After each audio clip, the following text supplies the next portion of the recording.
What is good, everyone? Welcome back to the den. This is your boy Wolf coming at you with another Yu-Gi-Oh video. Today we're going to take an in-depth look at the Mermail archetype, and I'm going to include any Atlanteans in the box, as well as any spell traps in the box that include Mermail or Abyss in the card name. I went ahead and put them all in their own separate tabs, so we're just gonna go through with the in-depth breakdown of just what's in the box. So I'm only sticking to things inside of the box because I just want to narrow the field of vision to everything that you're getting in the box.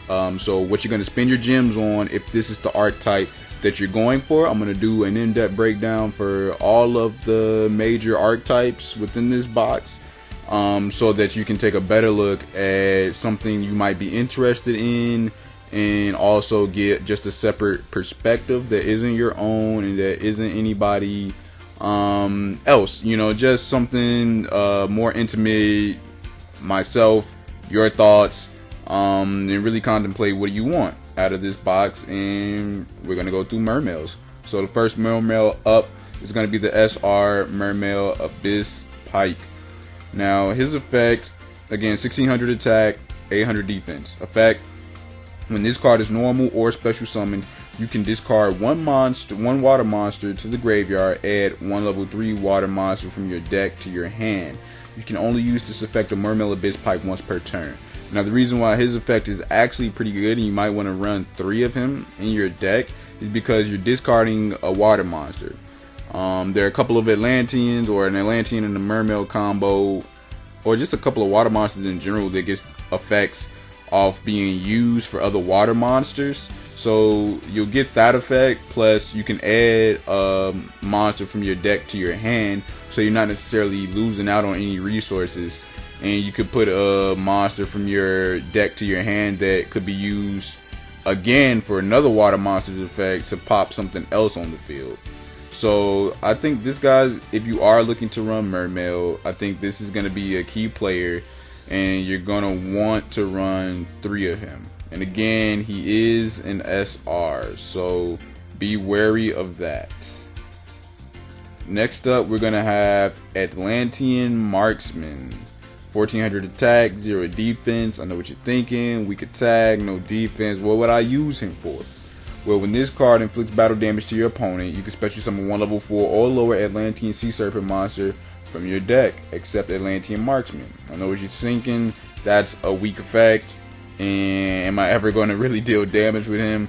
Well, we don't really necessarily want it for that effect, and you could get that effect off.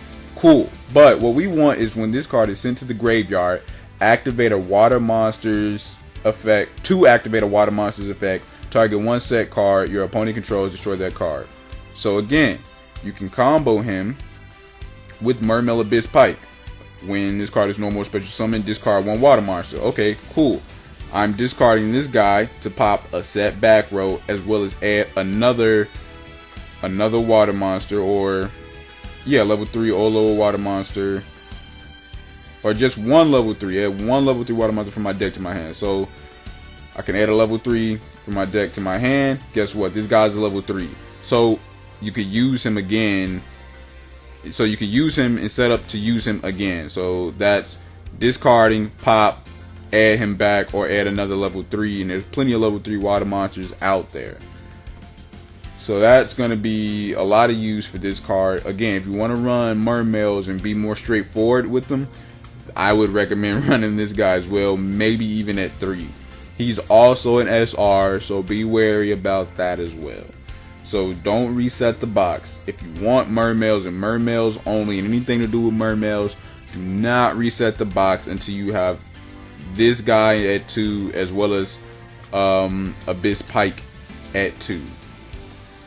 Next up, we got Atlantean Heavy Infantry, rounding out the SRs. He is also an SR.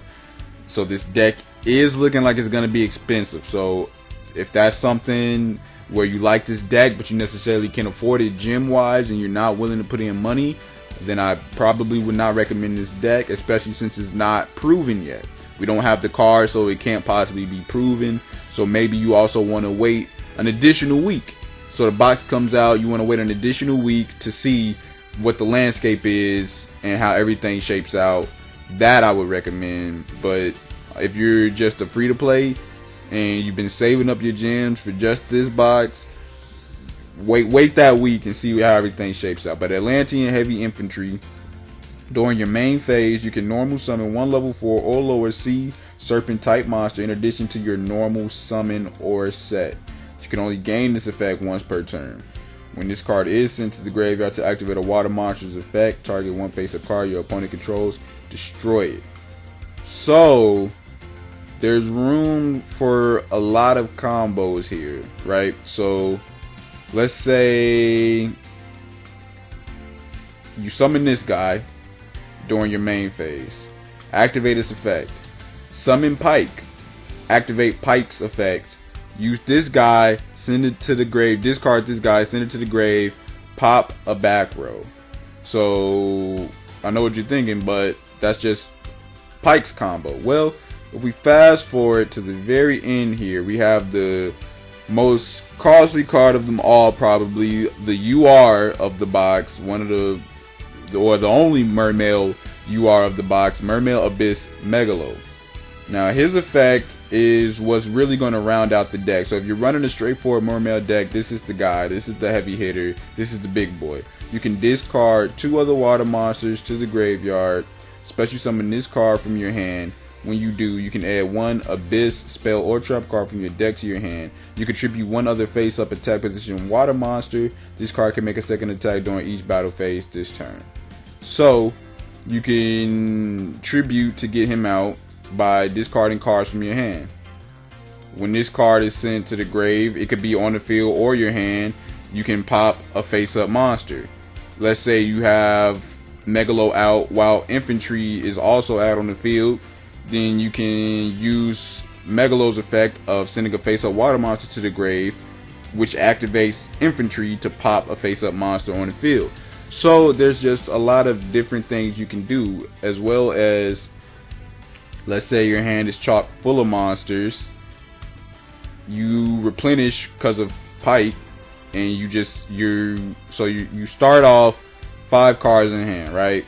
We got Pike, we got Marksman, we got Infantry, we got Megalo, and any other card you want. You're in a setup to do, like, that's probably one of the most optimal setups that you can get, because you can play Pike and you can play Infantry. Start with Infantry, use Infantry's effect, play Pike, discard Marksman, use Megalo effect, special summon Megalo, boom, you swarm the board, 3 cards on the field, pop the back row.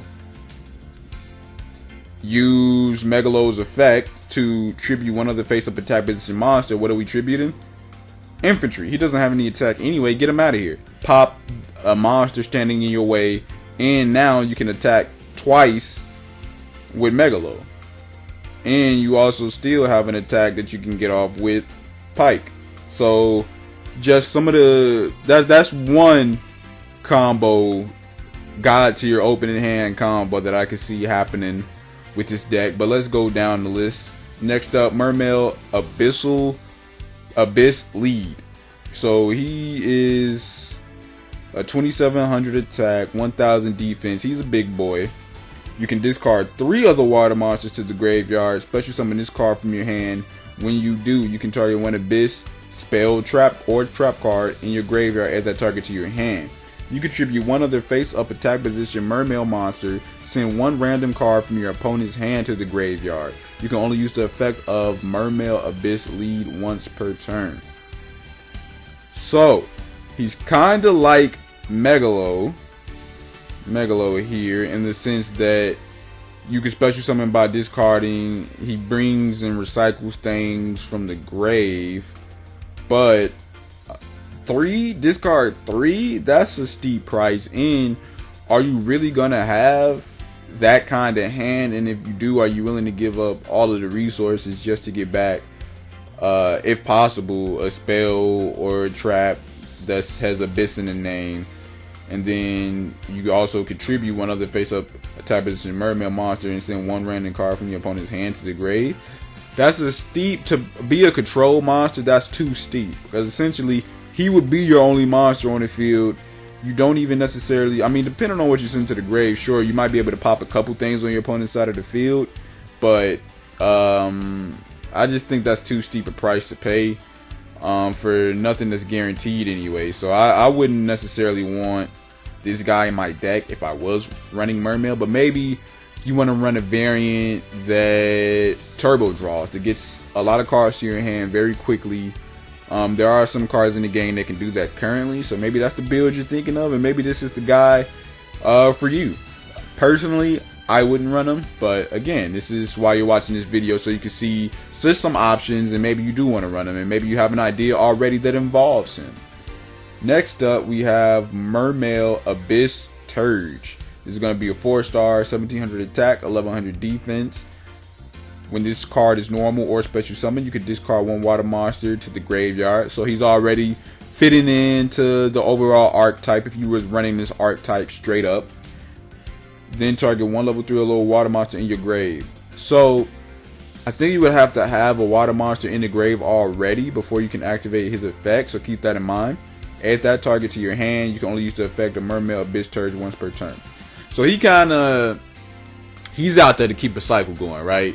You could discard marksman, or you could discard infantry, and as long as you have a water monster in the grave, you can then add a target back to your hand. So let's say you already have an infantry in grave, you can send again marksman or infantry to the grave and pick back up an infantry or a marksman and put it back to your hand just to keep the vicious cycle going. Now, how many of Turge would you run? I don't know, maybe 1 to 2. Maybe 1 to 2 if you can find the room. Otherwise, you might forgo him altogether. But just some options out there. Next up, Mermail Abyss Gundy or Gund. I really don't know how to pronounce that, but it's 3-star. So that means it would be able to be searched by Pike. Keep that in mind. 1400 attack, 800 defense. If this card is discarded to the graveyard, you can target one Mermail monster in your graveyard except Mermail Abyss Gun. Special summon that target. You can only use the effect of Mermail Abyss Gun once per turn. So that's actually kind of disgusting because it's not putting a limit, right? It's not putting a limit. There's no level limit. There's no attack defense limit. You just can straight up, if this card is discarded to the graveyard, which is very easy to do with Mermail Pike, that means you can then activate this effect of target one Mermail monster in your graveyard, which means you could target Megalo and you can special summon that target. And it's unlike, let's say, Mayhem for Hire. There's no, you don't have to special summon it in defense mode. You have the option. You can special summon it in defense, or you can special summon it in attack, and its effect isn't negated. So that's actually, maybe that's how you get out a guy such as Abyss Lead. Maybe that's the easy way to get him out. Maybe you ditch him to your grave using the effect of a Megalo, and then use the effect of a Gun to then bring them out. But this is an easy way to bring out big boys, an easy way to bring out just whatever you need, just if you want to swarm the field. So this card is actually pretty good, and it definitely leaves room for a lot of strategy when forming a Mermail deck. Maybe you want to run straight up Mermail and have this card at 3 ofs just to get the effect off when combo with the Pike, and maybe you send something really nasty to the grave. Maybe your opponent sent Megalo to the grave, and it's a built-in monster reborn in the form of a monster. So Abyss Gun to me is actually going to be pretty good, especially if you want to run a straight up Mermail deck. Next up, we have Mermail Abyss Healed. This is going to be a 3-star, 1300 attack, 400 defense monster. If this card is sent to the graveyard, you can special summon one Mermail monster from your hand, except Mermail Abyss Healed. You can only use the effect of Mermail Abyss Healed once per turn. So, here we go. Now this is where you can run the deck however you want to run the deck, right? So we just got Gun, who focuses on the grave, special summoning. But it's going to be, in my opinion, easier to special summon something from your hand already. And it's just if this card is sent to the graveyard. So this one has a restriction, right? If this card is discarded to the graveyard. This one isn't. It's just if this card is sent to the graveyard. So I think that means it could be your hand or it could be the field. I would have to check the card ruling. If it is just the field, that kind of sucks. But if I am right and it's both your hand or the field, as long as it's sent to the graveyard, you can special summon a card from your hand. That means easy Megalo. That means easy lead. And any other kind of big boy that Mermails have. As long as there's Mermail in the name, you can summon it. So that's gonna be kind of disgusting. Kind of disgusting. And again, that's just how do you want to run your deck. What I like that Konami's doing here is, sure, they left out some cards, but the cards that they are putting in of Mermail leaves a lot of different ways to run a deck. And the meta right now got to a stale point where everybody pretty much runs the same thing, and that's the nature of Yu-Gi-Oh, right? I just see what the best thing is out there and I copy. Well, I think this kind of leaves some wiggle room to, at least if I'm going to copy, I can copy this variant, I can copy this variant, or I could copy this variant, but at least there's multiple variants that hopefully potentially are good variants that can get you a W, but you won't necessarily be seeing the same stale variant. So I think it's pretty good and leads for some diversity. So if you are running a straight up Mermail, this will be one way to run it and focus on special summoning cards from your hand. So that's pretty good. Next up, we have a spell card, equip card, Abyss, Scale of the Mizuchi. So this goes into Megalo's effect of bringing out Abyss, spell or trap card from your deck to your hand, or lead, bringing this from the grave, however it got to the grave. But the Abyss, Scale of the Mizuchi is an equip only to a Mermail monster. So you would pretty much really run this in a straight up Mermail deck. It gains 800 attack, which is actually a pretty good boost. Could definitely lead to some one-turn KOs. And when the spell effect that was activated on your opponent's side of the field resolves, negate that effect, then send this card to the graveyard. So, unfortunately, for such a big boost, it has a 50-50 secondary effect, right? On one hand, you can negate a spell card, and that's after it resolves. So you would pay whatever it costs. Whatever cost for that spell would be paid already, and it would resolve already. So that could kind of screw you, maybe in the long run, because sometimes you want to trigger things before it resolves and negate them before they resolve. Other times you want to wait, but you kind of want the option. This doesn't give you an option. It's already negating it after it resolves, and it guarantees that it's going to negate it. So what that means is whatever spell card your opponent plays, this thing gets popped and it stops that spell card. So your opponent could easily bait it. So if you're playing a spellbook deck, the first spellbook they play, this card is negating it, and then this card is getting popped and going to the graveyard. When it would be much better if you could choose when to activate this and then choose fate, because let's be real, that's the only thing worth negating in spellbook anyway. Do whatever you want, but I'm negating that fate. This doesn't allow for that. So just something to think about if you did want to play this equip card. The next up is going to be the Abyss trap card of the deck, which again works with Megalo and again works with lead to search from your deck, and then, well, Megalo from the deck and then lead from the grave. But this target 3 Mermail monsters in your graveyard, special summon those targets in face-up defense position. Their effects are negated and cannot declare an attack. Destroy them during the end phase. I know what you are thinking. One, you just summon them all in defense mode and they all get destroyed during whichever end phase that you bring them out. But I think this card has both offensive capabilities and defensive capabilities, and because you can search it thanks to Megalo's effect from the deck to your hand, you can just run one of it. You don't have to run multiple copies, and this might just be a one of Abyss Squall. just in case I didn't say the name earlier. But I would take this in, because here's the offensive capabilities, right? Let's say the duel is a little bit longer than you would like it to be. Most of your resources are in the grave. This card was already set on the field the previous turn. You stop your opponent from KOing you, and you draw into Megalo. But Megalo, let's say he's the only card in your hand, you're not able to bring him out because he requires 2 cards. And let's say you're not able to summon him by tribute because, again, he's a 7-star and he requires 2 tributes on the field or 2 tributes from your hand.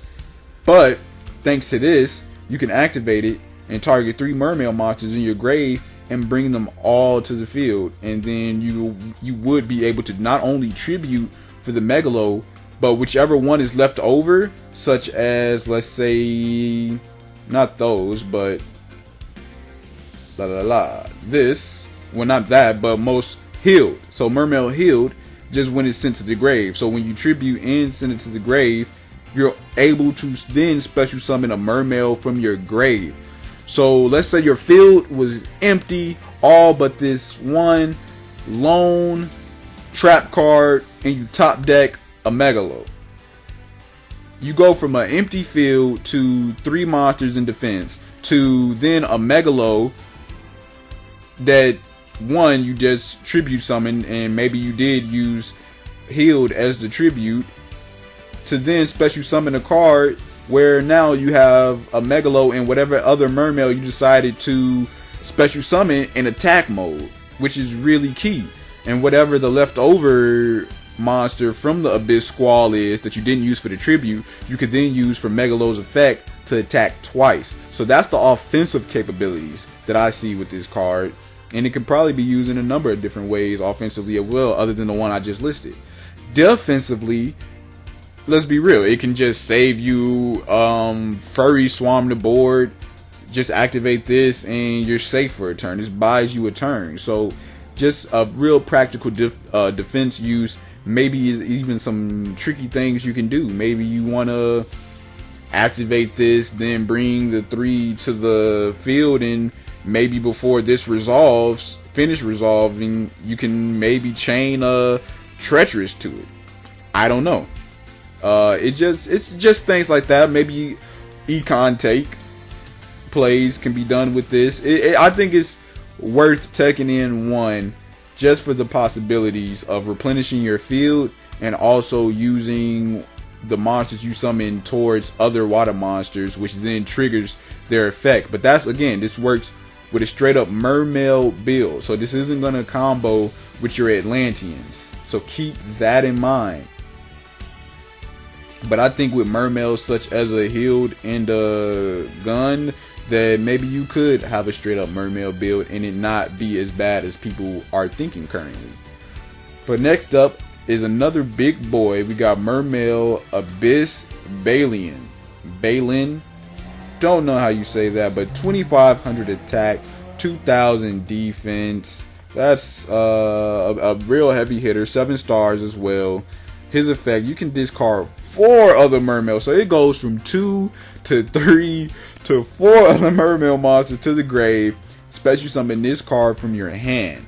When you do, target cards your opponent controls up to the number of Mermail monsters in your grave. So just because you send 4 doesn't mean you can only select up to 4. Let's say you have 5 Mermails in your grave, 1 already plus the 4 you just sent. You can target up to 5 cards that your opponent have. And then target cards up to the number of Mermail monsters in your graveyard if possible. This card gains 500 attack, and if it gains that 500 attack, destroy those targets that you just selected, if any. You can also tribute 1 other face-up attack position Mermail monster. This card gains the following effect this turn. At the start of damage step, if this card battles a defense position monster, destroy that monster. So a card that can destroy potentially your opponent's entire field, as well as go up to a 3,000 attacker, as well as instant destroy any defense position monster. But the price to get him out and the only way to activate the effect of wiping your opponent's field is to pay the cost. So again, maybe you want to run a variant where you can turbo draw and fill your hand, and you're able to do this, but it might be too steep a price for a game like Duel Links, where the game is quick and you're not necessarily going to have a setup right away to do this. So this would only benefit a prolonged duel, and in Duel Links, and just in any kind of card game, you're looking for the quickest win possible, unless you're a cancerous stall player. Yeah, I'm looking at you. You know who you are. So this might be one card to leave out of the deck, unless you just want a big body for a gunned or healed effect. Next up, we have Mermail Abyss Nose. 4-star, 1500 attack, 1500 defense. When this card destroys an opponent monster by battle and sends it to the graveyard, you can discard one water monster to the graveyard and special summon one Mermail monster from your deck in face-up defense position. You can only use the effect of Mermail Abyss Nose once per turn. So not for nothing, being able to special summon any Mermail from your deck, that's pretty good, whether it's defense or not. Because I mean, yeah, it's just 1900 defense, but if you're running a Sea Stealth variant along with this, you can then remove it from play and protect whatever it is. So I'm seeing Sea Stealth combos with this deck. That might be personally how I run it, but that's pretty good as long as you can guarantee yourself being able to destroy an opponent's monster. Maybe you think that you won't ever be able to do that with just a measly 1500 attack. So I can understand your gripes there, and maybe you don't want to run this guy, but it's something to think about. Next up, we have the second equip card, Abyss Scale of Cetus. Equip only to a Mermail monster, it gains 800 attack, and when a trap effect that activates on your opponent's side of the field resolves, negate that effect, send this card to the graveyard. So this will probably be the more practical one, because it's going to be a little bit harder for your opponent to bait this, because anytime your opponent sets a face down trap, they would love nothing more than to use that trap. But to be able to guarantee that you destroy a trap is going to be pretty good. So if there was an Abyss equip card for you to play, this probably would be the one. And again, you can search it thanks to Megalo, and you can search it thanks to Lead from the grave, Megalo from the deck. And rounding out the list, of course, is Mermail Abyss Megalo, who, like I said, he's going to be the key player in all of this if you ran just a straight Mermail. So this review is for if you ran just a straight up Mermail. I think that overall, running a straight up Mermail might be viable. Might net you somewhere from a tier 3 to a tier 2. But I think if you want to break that tier 1, you just got to look at everything broad as water. So just look at everything. This is water support. It just so happens that some things are named Mermail, some things are named Atlantean. But I think this combos well with Sea Stealth. I think within the Sea Stealth arc, you could also use Citadel Whale again and use it with cards like an Atlantean Infantry or an Atlantean Marksman. These cards are going to combo well with any kind of water build you would like. Now, if you want the straight up Mermail build, then you're going to need gun and you're going to need healed. One or the other, maybe both. But these are just some of the options that I can foresee happening with just Mermail's Abyss cards and Atlantean cards in general. Just in general. So that's it for my in-depth look at some of the Mermails. Hopefully you have a better understanding of all of the cards that are going to be in the box, because these are all of the Mermails in Abyss. Hopefully you have just some idea of the options as far as deck variants out there. It's going to be a very fun deck to have different builds of and to play around with. And it's going to be a very fun deck to incorporate into older water variants and older cards, and maybe some not so old cards such as the Sea Stealth, because that's only a few boxes ago, relatively speaking. So hopefully I helped you decide, or maybe you still want to wait to see how everybody else uses these cards. Either way, hopefully you walked away with this video with some type of knowledge. If you did, hit the thumbs up button. If you absolutely hated it, hit the thumbs down button. Any interaction is okay with me. Leave your comments as to what you think might be one of the best ways to run a Mermail deck. Do you want to run it straight up Mermail? Do you want to mix it with some of the other water cards? What do you think? What do you think is the best way to run these cards? But that's going to be it for me. This is your boy Wolf signing out.